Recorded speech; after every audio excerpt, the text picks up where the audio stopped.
Hello tacticians, in this video we are looking at the epic levels for the Extremis part of the Adeptus Mechanicus campaign event. As always, thank you to everyone who supports the channel, whether it's through subscribing or using my friend code, as it really does help me out. And now, let's get stuck into these missions. We're going to start by moving forward, taking a few shots, and of course, healing up.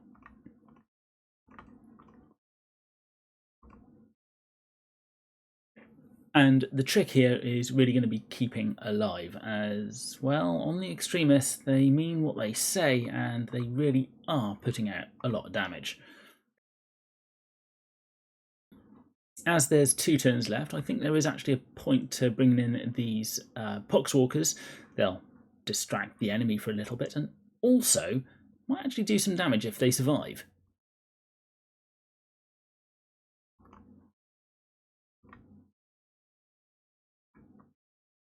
Especially with Rotbone bringing them back to life. And as you can see, they can kill those mortar teams. Another interesting note here is it looks like you only get the one-time reward for getting gold. And yes, as we look at Battle 2, you can see you get the rewards for each medal, and you only get the one-time reward for getting the gold medal, which is of course, well, you can't borrow anyone, but you also need to get that Lightning Victory. So we'll start this by moving Maladus up to attack the Summoner, and also Pestillion and Corodius to do exactly the same. Rotbone can go up and also heal up, and then we'll pass to their turn.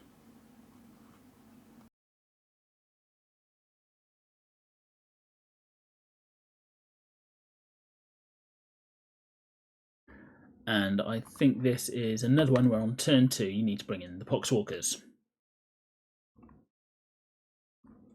With that done, we'll take out the last cannon, Maladus, and put Pestillion in to use his Foul Infusion, killing off another, and obviously kill off as many as you can.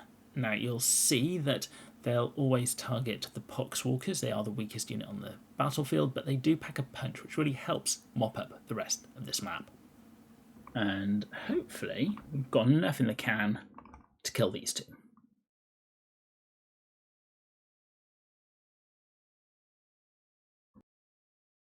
And as these missions are on the Extremis, it's really important to take out the ones that summon more in, as unless you do, you're going to be very hard pressed to get that Lightning Victory. Almost as important as taking out the summoners is obviously killing those that do the most damage, such as the lance cannons, as they really do pack a punch, and by killing them you can cause other fleas just like that. And if you can't kill them, if you're next to them, it means they have to attack in melee, which they're not very good at. And your third option is, of course, bring in those Poxwalkers to distract the enemy, which they do a great job at. And that allows me to clear up the rest of this battlefield.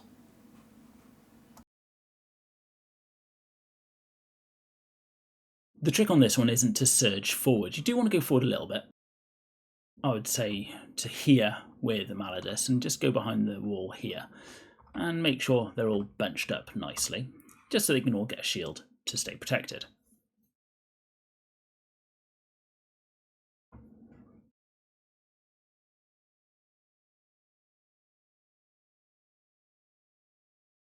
And it does look like they summon a lot, and let's be honest, they do, but Kharn is, well, the king when it comes to thinning out the herds. We can then make sure there's a few shields, and let's make next turn really hurt the enemy. And we'll come down, and where should we go? Here, and summon in some Plague Marines, Poxwalkers even, to kill off down here. And even though it did look like it was in their favour to begin with, you can now see that we have the upper hand and should be able to finish everyone off.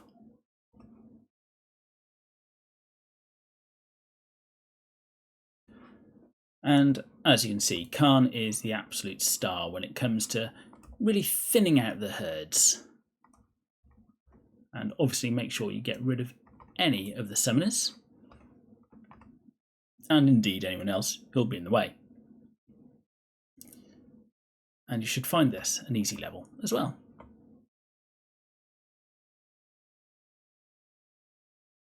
And whilst this looks like there's a lot against you, you can actually see 3 green health bars in there. So if these guys survive, you've actually got a little bit of help on the way.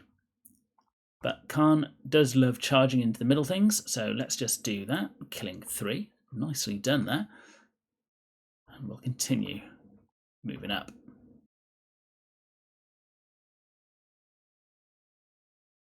Oh well, the cultists are you. Never mind. As long as Kharn doesn't. And let's summon in some more Poxwalkers. We don't get any summons off them because, of course, they're mechanical.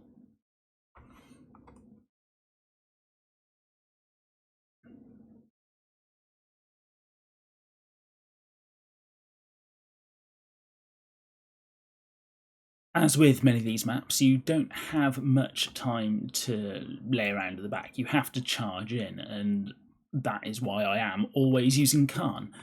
I don't think that just using Rask or the other one, who I can't remember, is actually going to be good enough. And Mesa just isn't tough enough to withstand this onslaught. As you can see here, even these guys are getting absolutely butchered by the number of attacks.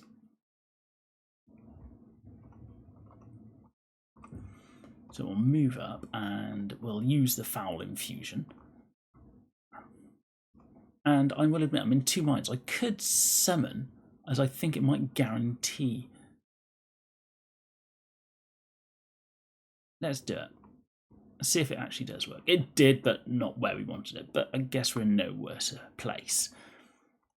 We'll use his active ability here just to do some damage. And I think we should have to kill off Tangida there.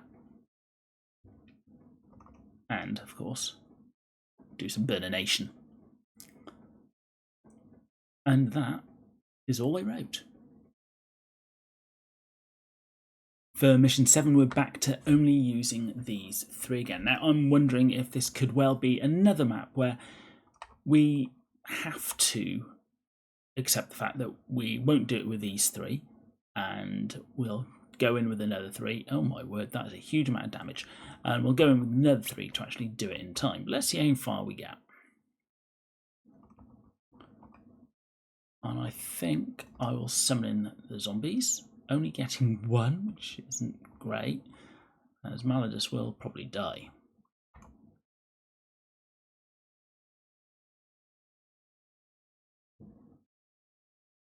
Looks like we got lucky, but can we kill all these 3 this turn?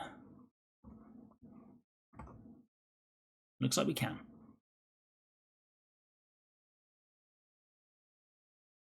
So always be wary where you see the Tech Priest Engine Seers. Them repairing people is annoying, to be honest. So we'll use Kill Maim Burn on this one, killing that one in the process, excellent, and we'll start grouping up.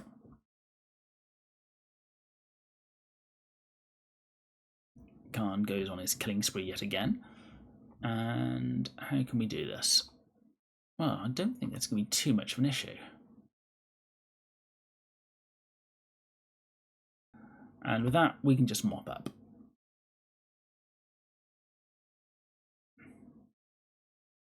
When you can, always make sure Maladus is placed next to Corodius. That extra pip of movement really does help him out. Although, didn't quite kill this guy this turn, but with Kharn, we should kill them both very easily.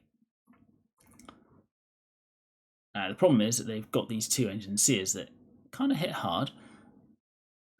Let's see how badly we get damaged. Not too badly at all. We should be able to mop this up. So we'll start with the Engine Seers. And Kharn just butchers. Go here and activate the Foul Infusion. And we should be able to finish them off.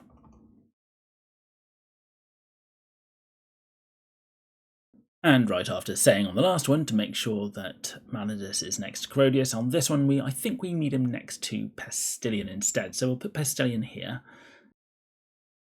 Maladus can move forward 1 to kill him. We can then put Kharn. Yeah, if we put Kharn here, we can then put Rask, which gives them both shields. And we'll just move Corodius back. Then we'll double up on the shields. And say your turn. Now, these engine seers have to die. So what we can do, we can go on to the fire. And we'll activate the foul infusion. Not quite killing him, which is a bit annoying. Maybe if we use Kharn's kill main burn. Excellent. Allows us to kill him. And hopefully him. Got there. And we will just summon in our Poxwalkers.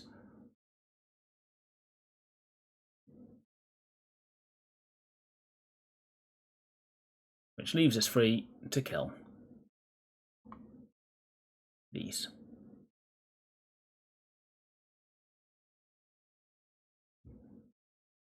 And here we got 4 turns, so we're going to run away very bravely and lure them into a trap.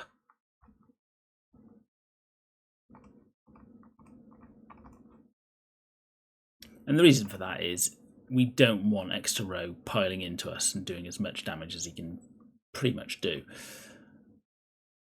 So we'll move up and use Foul Infusion. This is an amazing ability if you haven't already realised from the rest of this video. And Kharn can go in and use his Kill Main Burn to get rid of extra row. With him dead, we can start dealing with the rest of the enemy.